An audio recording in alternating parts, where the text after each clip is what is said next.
teman-teman, yang mengucap doa mantra pemanggilan arwah adalah Martha. Dan Marshall yang memegangi boneka Nini Towok yang sudah dilengkapi dengan pakaian serta tangannya sudah menggenggam sebuah kapur. Sedangkan Nora hanya memegang papan tulis. Namun anehnya, boneka itu tak mau bergerak juga.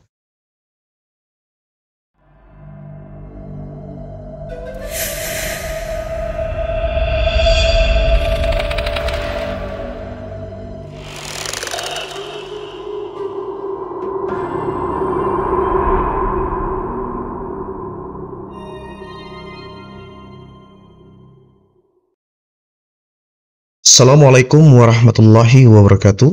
Selamat datang dan selamat bertemu kembali teman-teman di Kakak Jo Channel. Kakak senantiasa berdoa dan berharap semoga Tuhan Yang Maha Kuasa melimpahkan nikmat kesehatan, kealfiatan, karunia, rahmat, serta rezeki yang melimpah ruah buat kita semua. Dan teman-teman, kali ini Kakak Jo akan kembali membacakan sebuah cerita pendek yang Kakak Jo kutip dari salah satu grup Facebook, cerita pendek dan cerita bersambung. Dan pada kesempatan kali ini Kakak Jo akan kembali melanjutkan beberapa part ataupun bagian dari sebuah cerita yang ditulis oleh M. Rinaldi Wisnonoto dengan judul Kisah Sang Penggali Kubur. Sebelumnya Kakak Jo telah membagi kepada teman-teman semua, membacakan kepada teman-teman semua bagian 1 dan bagian 2-nya. Dan pada kesempatan kali ini Kakak Jo akan membacakan untuk bagian 3 yang berjudul Mama Datang. Sebelum teman-teman semua menyimak cerita yang akan Kakak Jo bacakan buat teman-teman semua, Kakak Jo berharap semoga teman-teman sudi untuk terus mendukung pengembangan channel Kakak Jo agar bisa berkembang lebih baik, lebih maju, bermanfaat, menghibur, serta mengedukasi buat kita semua dengan terus menekan tombol like. Buat teman-teman yang belum subscribe, silahkan untuk subscribe dan men-share atau membagi video maupun channel Kakak Jo melalui media sosial teman-teman.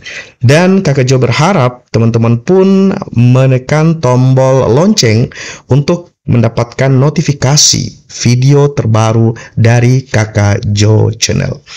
Kita langsung ke cerita Kisah Penggali Kubur bagian 3, Mama Datang.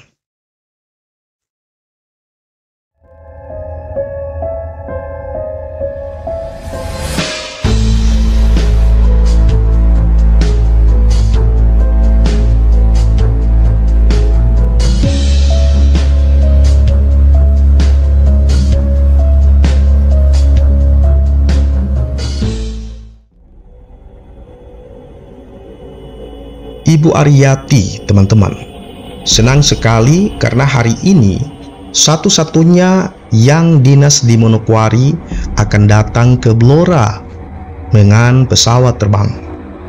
Ia hendak mempersiapkan makanan kesukaan putrinya itu, seperti sayur asam, kue brownies, dan juga gudeg. Ibu Ariyati ngebut dengan motornya mondar-mandir belanja ke pasar. Karena pikirannya banyak melanglang buana. Akhirnya, konsentrasinya hilang, teman-teman. Saat mau pulang menuju rumah, ia tak sadar saat menyeberangi jalan, sebuah mobil dengan kecepatan tinggi meluncur dari arah belakang. Duar! Suara benturan dua kendaraan pun tak terhindarkan. Begitu kuat benturan itu, hingga mengeluarkan suara membahana, sehingga hampir semua masyarakat di sekitarnya terkejut dan keluar menonton kejadian tersebut. Masyarakat, teman-teman, berhamburan berusaha menolong Ibu Ariyati. Semua barang berhamburan bercampur dengan pecahan kaca serta darah. Tidak ada yang tahu kapan musibah dan ajal itu datang menghampiri kita. Manusia hanya bisa berencana dan berusaha, tetapi akhirnya Tuhan yang Maha Kuasa, Allah Subhanahu wa Ta'ala, yang akan menentukan semuanya. Dan yang anehnya teman-teman, setiap kejadian selalu persis di depan kuburan jati yang terkenal angker itu. Pada sore harinya, setelah mayat dikafani, mereka masih menunggu kabar Nora, sang ahli waris yang masih ada di Manokwari. Mereka yang hadir di rumah ini nampak gelisah karena belum mendapatkan kabar dari si anak almarhumah.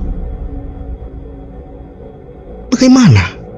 Ini jenazah sudah dalam keadaan rusak dan tak bisa lama-lama lagi menunggu.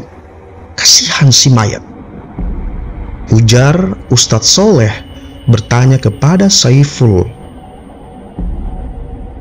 Nadia teman-teman, adiknya almarhumah, akhirnya angkat bicara mewakili keluarga.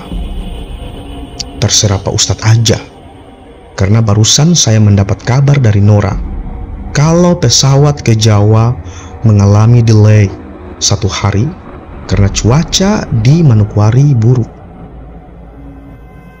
Akhirnya setelah sepakat, mayat itu pun mulai diantar dan kemudian diturunkan ke liang lahat tanpa disaksikan oleh Nora. Keesokan harinya teman-teman, akhirnya Nora pun tiba dan terpukul jiwanya setelah tahu bahwa ibunya telah pergi untuk selamanya.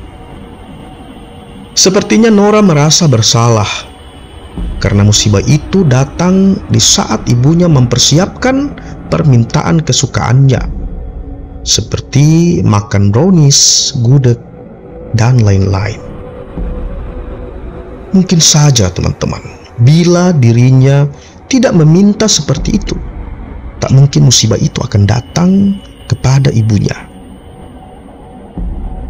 Si gadis ini tidak mengetahui bahwa musibah, ajal, jodoh, dan lain-lain setiap manusia oleh Allah sudah ditulis di mega server semesta Lauhul Mahfuz.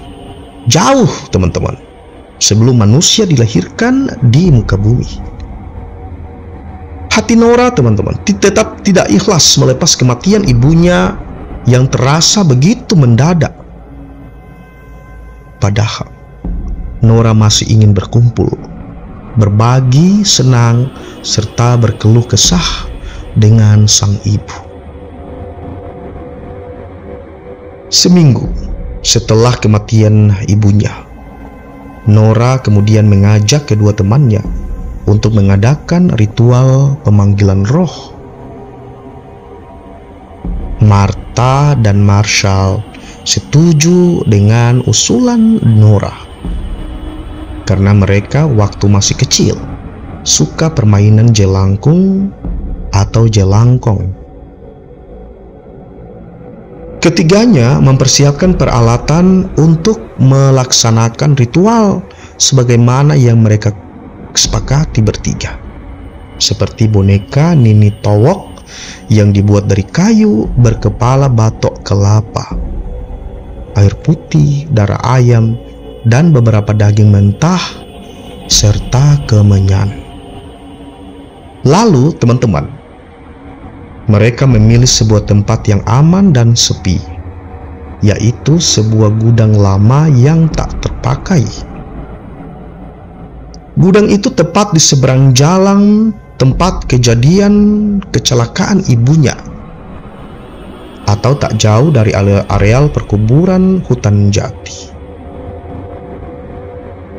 Ketiganya memang termasuk anak-anak bandel teman-teman.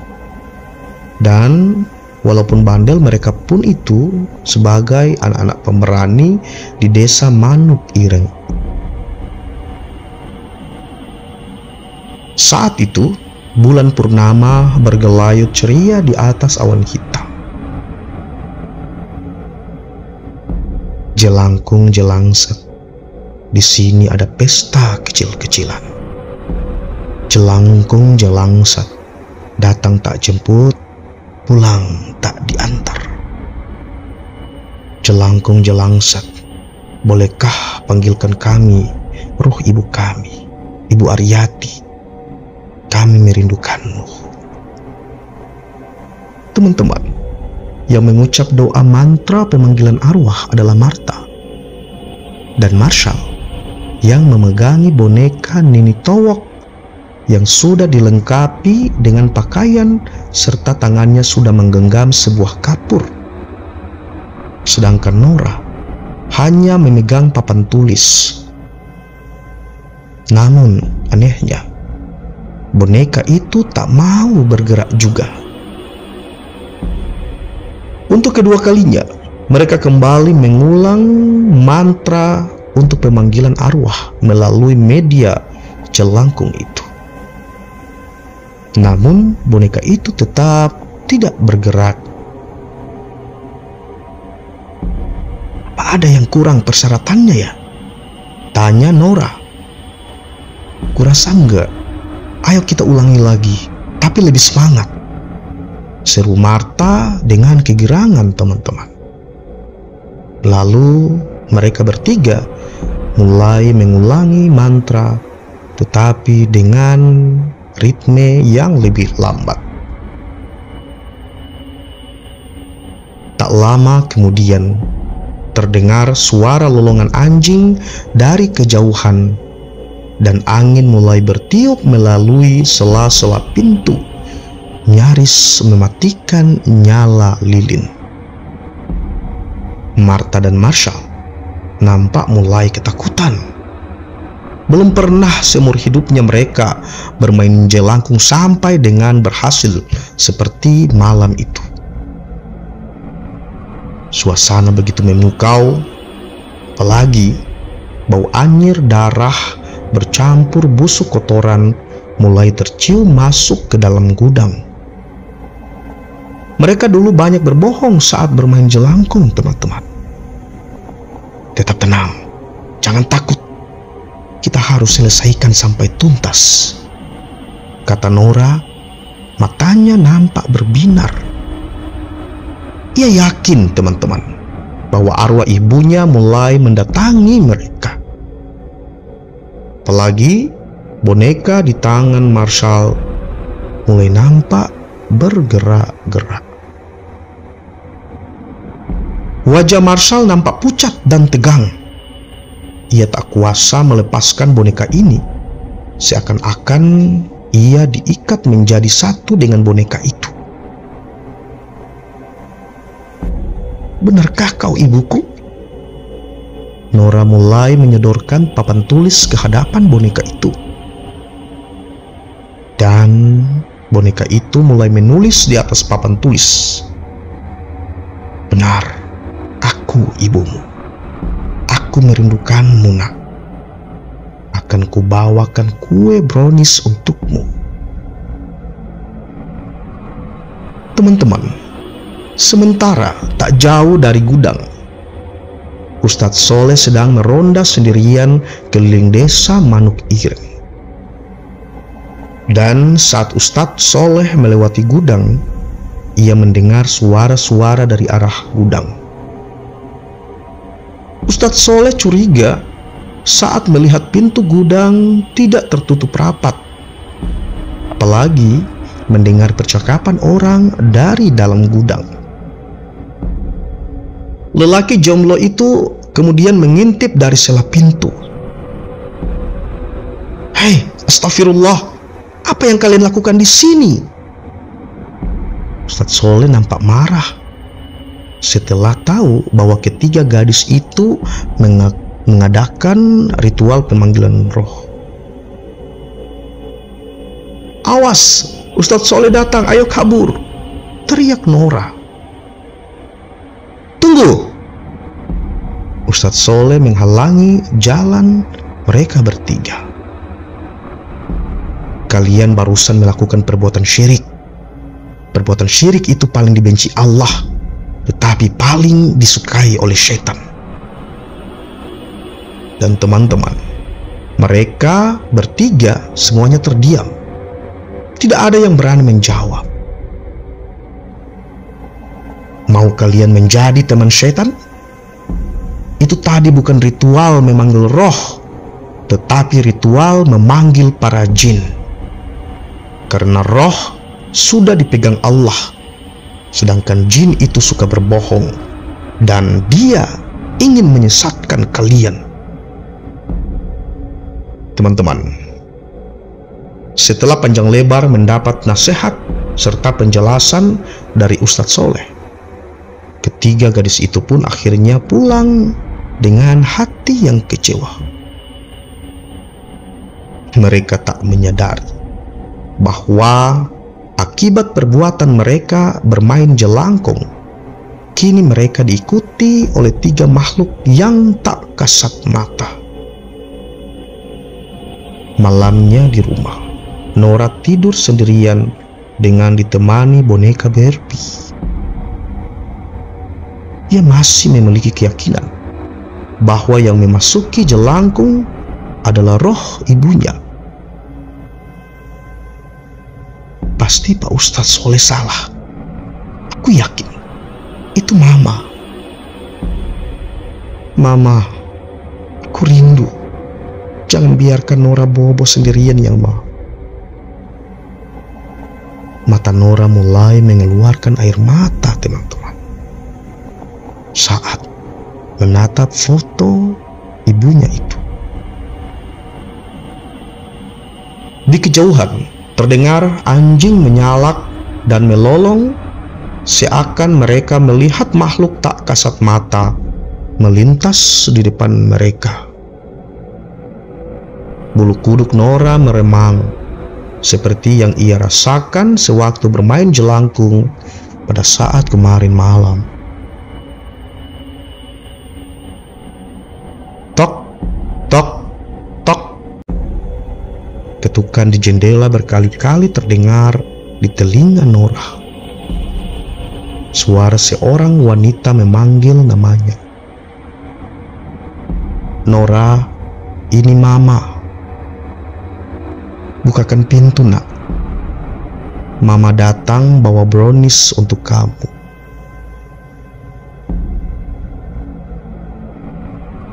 Nora terlompat dari ranjangnya dan melihat ke jendela kamar. Kini, ia melihat sesosok bayangan mengenakan pakaian putih berdiri menatap ke dalam. Mama, kaukah itu? Iya Nak, ini Mama. Cepat bukakan pintu Nak. Teman-teman, Nora lalu membukakan pintu rumah. Dan kini terlihatlah jelas bahwa bayangan itu adalah sesosok ibunya yang telah meninggal dunia. Pakaian yang dikenakan masih berupa kain kafan yang kotor oleh tanah. Sebagian ikatan kain kafannya sudah mulai terlepas, sehingga sebagian anggota tubuhnya bisa keluar dari kurungan kain kafan itu. Di tangan wanita itu, teman-teman, terlihat sekotak brownies yang sudah berulat dan berjamur. Dan seperti tersihir, Nora keluar lalu mempersilahkan bayangan itu untuk memasuki rumahnya. Namun, sebelum bayangan itu memasuki rumah, Tante Nadia muncul dari balik pintu dan menarik keponakannya masuk kembali ke rumah. Cepat masuk, itu bukan mamamu, tapi hantu yang menyerupai mamamu. Teman-teman, awalnya Nora tak percaya. Tapi ketika dilihat kulit wanita itu mulai mengalami perubahan, yang tadinya mulus sekarang menghitam dan muncul belatung dari dalam tubuhnya. Nora seketika itu juga pingsan. dan bayangan itu pun menghilang entah kemana. Hari-hari berikutnya terlihat perubahan pada diri Nora. Ia banyak melamun dan menyendiri, dan tak mau mandi, serta pandangan matanya kosong, sering berbicara sendiri. Bila lapar, maka sekali makan bisa menghabiskan 3 piring lebih. Dan setiap mendengar orang mengaji, si Nora ini teman-teman terlihat sangat marah. 2 hari kemudian, Tante Nadia mendengar pengumuman dari corong masjid. Assalamualaikum warahmatullahi wabarakatuh. Berita duka. Inna lillahi wa inna ilaihi raji'un. Telah berpulang ke rahmatullah Marshall binti Bahar dan Marta binti Bahar. Keduanya merupakan sahabat Nora yang juga mengalami hal yang sama. Semenjak bermain jelangkung, mereka sering didatangi oleh jin-jin jahat tersebut. Dan kedua gadis sahabat Nora juga sering melamun, seperti terkena depresi, lalu kemudian berakhir mati di tiang gantungan. Teman-teman, Tante Nadia lalu memanggil warga untuk mengadakan yasinan dan mendoakan keponakannya agar bisa sehat kembali. Namun malah berakhir rusuh. Para jamaah yasinan itu diusir oleh Nora. Sepertinya ia mulai kerasukan setan, memukuli para jemaah yang hadir di rumahnya. Dan akhirnya para jamaah terbirit-birit keluar dari rumah Nora. Tante Nadia tak putus asa, teman-teman. Ia kemudian segera memanggil Ustadz Soleh untuk datang ke rumahnya. Assalamualaikum. Ketika lelaki itu memasuki rumah, tiba-tiba Nora menyerang dengan sebilah pisau. Namun, Ustadz Soleh yang ahli dalam ilmu bela diri dapat mengunci serangan itu serta membacakan beberapa ayat Al-Quran sehingga gadis itu terduduk lemas. Beruntunglah ibu cepat memanggil saya kemari. Atau mungkin nasibnya sama dengan kedua temannya. Mereka bunuh diri karena jin yang ada dalam tubuh keduanya telah mempengaruhi akal pikiran mereka, sehingga mereka melakukan apa saja yang dimintai jin. Ambilkan aku seutas tali, 2 gelas air putih, serta selembar plastik esoi. Perintah Ustadz Soleh kepada Tante Nadia. Dan teman-teman, setelah tali didapat, Ustadz Soleh segera mengikat tubuh gadis itu. Setelah semua persiapan selesai, kemudian mulailah Ustadz Soleh mengadakan ritual ruqyah untuk pengusiran terhadap jin yang telah bersarang di dalam tubuh si Nora. Ustadz Soleh mulai membaca surah Al-Fatihah, kemudian dilanjutkan dengan surah Al-Ikhlas, Al-Falaq, An-Nas, dan beberapa surat lain serta doa-doa. Sementara teman-teman, telapak tangan Pak Ustadz Soleh menempel di punggung Nora. Tangannya bergerak terlihat seperti mengurut keluar ke arah atas, seakan-akan mengeluarkan sesuatu makhluk yang tak kasat mata. Beberapa lama kemudian, tubuh Nora meronta-ronta semua ikatan tali yang mengikat tubuhnya mulai terlepas. Mulutnya mulai mengeram seperti geraman harimau lapar. Pak Ustadz Soleh segera meminum segelas air putih yang sudah dibacakan beberapa ayat-ayat suci Al-Quran. "Hei, keluar kau makhluk laknatullah dari gadis ini. Tempatmu bukan di sini, atau kau akan terbakar. Ayo, keluar!"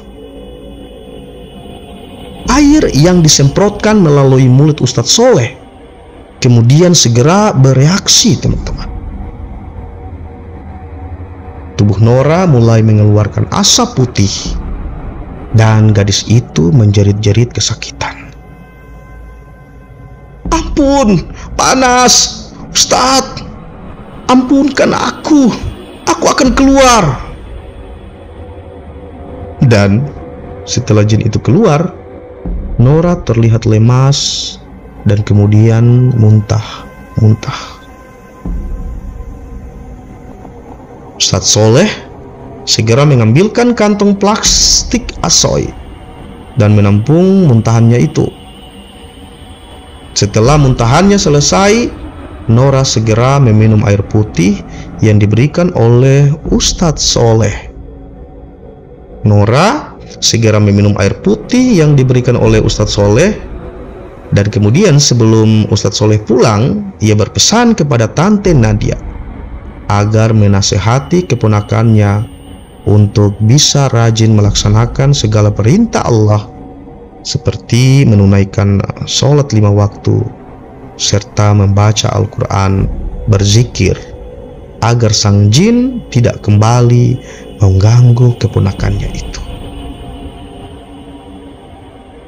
Dan teman-teman, keesokan harinya Nora mulai kembali normal dan dapat melaksanakan aktivitas seperti biasanya, sembari berusaha untuk melupakan semua kesedihannya.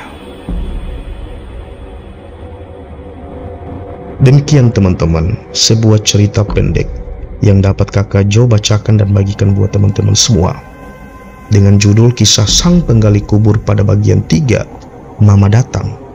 Cerita pendek ini sekali lagi teman-teman ditulis oleh M. Rinaldi Wisnonoto, kemudian dibagikan dalam sebuah grup Facebook cerita pendek dan cerita bersambung.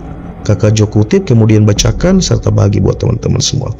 Semoga teman-teman suka dan terhibur dengan cerita ini, dan banyak edukasi serta pelajaran buat kita semua.